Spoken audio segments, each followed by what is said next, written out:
El mundo tiene los ojos puestos en Qatar. Gente de todo el mundo ha confluido en ese pequeño país árabe. Periodistas de todos los rincones del planeta se encuentran allí. Y mucho de lo que uno está escuchando, de lo que describen de Qatar, muestra que no todos saben diferenciar lo que se ve de lo que verdaderamente es. No todo lo que está a la vista muestra lo que está en el fondo. He escuchado en varias ocasiones en periodistas y en turistas que fueron a ver el Mundial y son entrevistados en las calles decir, por ejemplo, que se sienten en el futuro, que todo lo que ven es tan moderno, tan desarrollado, que sienten que están en el futuro, en otro tiempo, en un tiempo futuro. Bueno, la verdad de Qatar es que el futuro está en la opulencia de esos rascacielos, en la opulencia de las autopistas, en la infraestructura de país hiperdesarrollado, pero en la cultura, en la sociedad, en las leyes, todavía hay rasgos medievales. El futuro está en los edificios, en los autopistas, en las leyes está la Edad Media, está el oscurantismo, está el pasado. Y creo que a eso también hay que decirlo. Muchas veces los autoritarismos apuestan a los grandes eventos deportivos para limpiar su rostro frente al mundo, para presentarse desde su opulencia, desde su imagen más opulenta y su imagen de modernidad. El fascismo de Mussolini organizó el Campeonato Mundial de 1934 en Italia.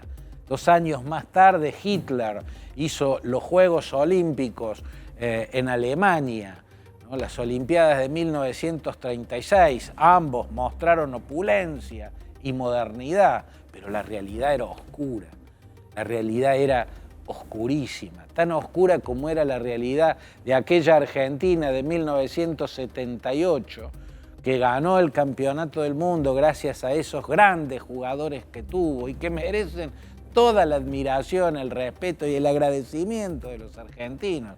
Mario Kempes, Ardiles, Filloy, Menotti, el director técnico, ellos merecen todo, pero también era importante no dejar de tener en claro que detrás de esos grandes jugadores y de esos estadios llenos, en la Argentina estaban ocurriendo masacres, torturas, violaciones, asesinatos en masa. Y eso me parece que es algo que no debe tapar la opulencia ni el espectáculo del deporte. En Qatar hay una historia que no deja de ser apasionante. La dinastía que hoy gobierna se remonta al siglo XIX, la dinastía Al Thani, y los últimos miembros de esa dinastía, sobre todo los 2 últimos, empezaron a mostrar una inteligencia muy particular y a plantear un modelo de desarrollo con rasgos muy originales. Khalifa bin Hamad Al Thani fue el monarca con el que se alumbró la independencia, porque los Al Thani ya eran la dinastía reinante, pero hasta la segunda mitad del siglo XX, Qatar era un protectorado británico. Khalifa bin Hamad Al Thani, digamos, logró encabezar una independencia plena, pero no lograba encontrar un modelo de desarrollo. Un país pequeño, es la península de una península, ¿no? Qatar es una pequeña península de la península arábiga, ¿no? Pero lo que tenía siempre fueron riquezas naturales. Primero las perlas.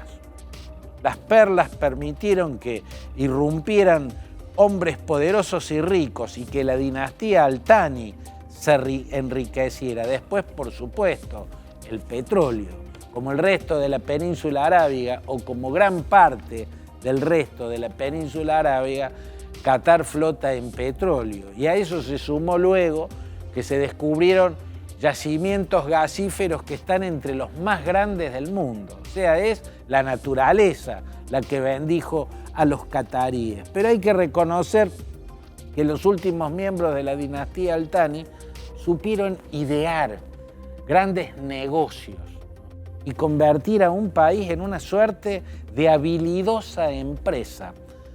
Hamad Al Thani, que fue quien a mediados de los 90 derrocó a su padre, le quitó el trono a su padre, al rey Jalifa le quita el trono el príncipe Hamad, y empieza desde mediados de los 90 a pensar el país como una empresa que debía visualizarse ante el mundo. Empieza a construir la marca Qatar.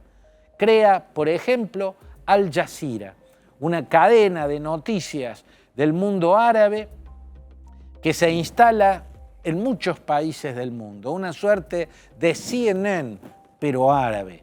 Al Jazeera fue uno de los primeros pasos, una de las primeras señales de que el rey Hamad estaba teniendo ideas y empezaba a imponerle al mundo o a mostrarle al mundo la marca Qatar.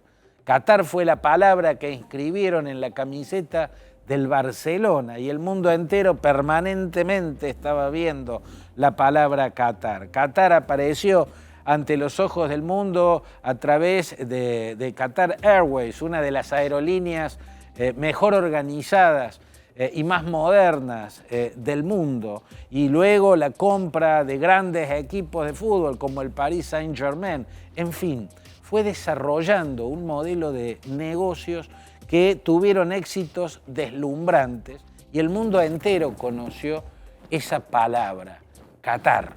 Ya estaba impuesta la marca Qatar y ya era ese pequeño país, gracias primero a las perlas, después al petróleo y ahora al gas, un país riquísimo, un país económicamente poderosísimo, con apenas 3 millones de habitantes, menos, debe tener 2,5 millones de habitantes, de los cuales por lo menos la mitad son trabajadores extranjeros que van a hacer de mano de obra.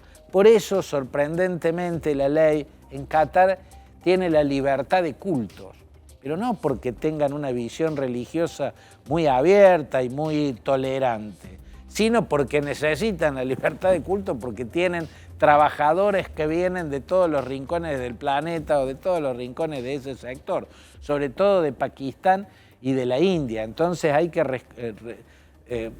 que reconocerles y respetarles la religión. En fin, tiene esas particularidades, pero no deja de ser un país donde la vertiente teológica dominante del Islam, la vertiente teológica del Islam que es oficial, es el wahabismo, igual que en su vecina, Arabia Saudita. Y el wahabismo es una de las doctrinas más cerradas, más oscurantistas y más intolerantes del Islam.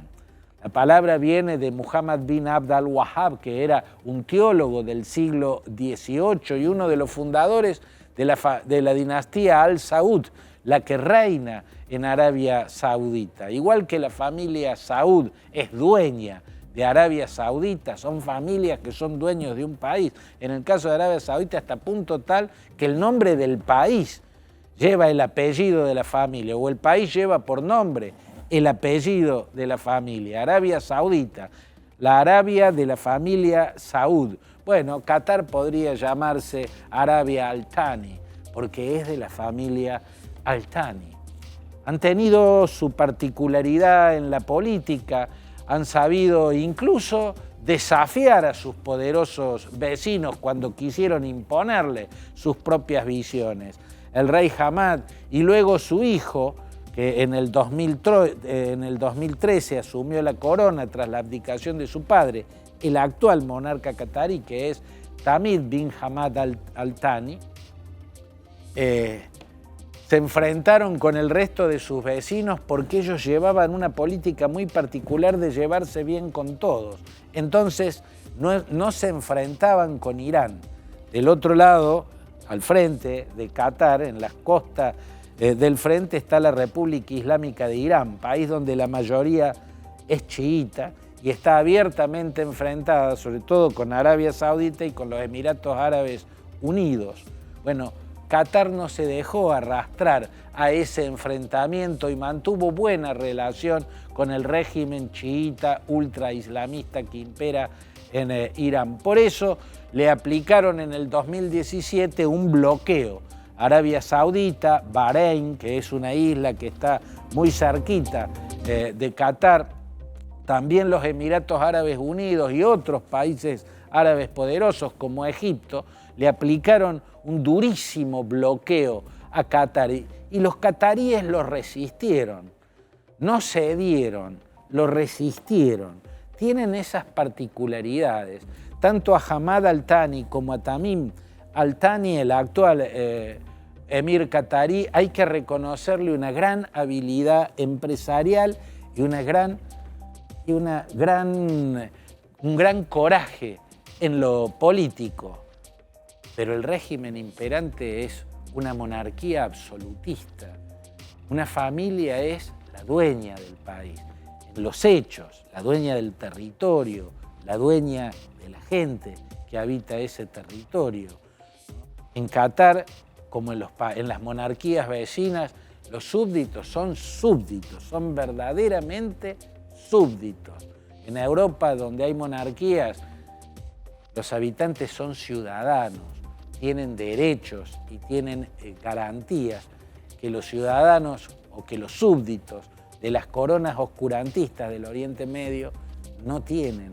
Y a eso también hay que decirlo. Impera el wahabismo, la doctrina de aquel intolerante teólogo, Muhammad bin Abd al-Wahhab, para el cual el Corán y los hadices no deben ser interpretados, deben ser aprendidos, ¿no? Tal como están escritos. Son literalistas y esas son las visiones religiosas más retrógradas.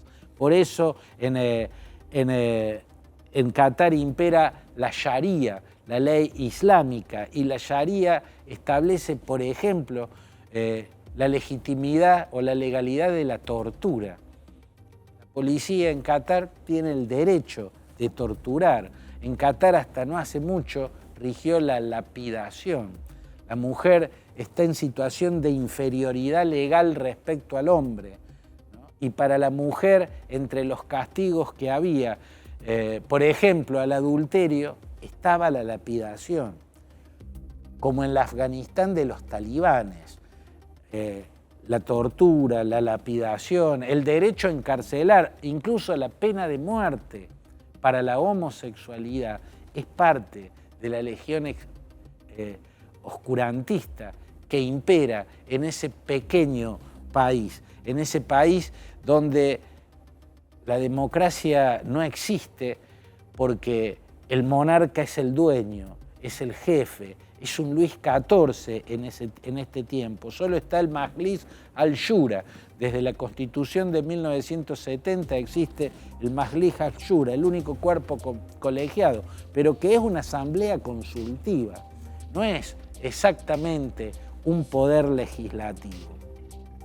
Me parece que estas cosas no hay que perderlas de vista, para que el deslumbramiento que produce la modernidad en la arquitectura, la modernidad en la infraestructura, no nos confunda, no nos haga dejar de ver la cuestión que está en el fondo.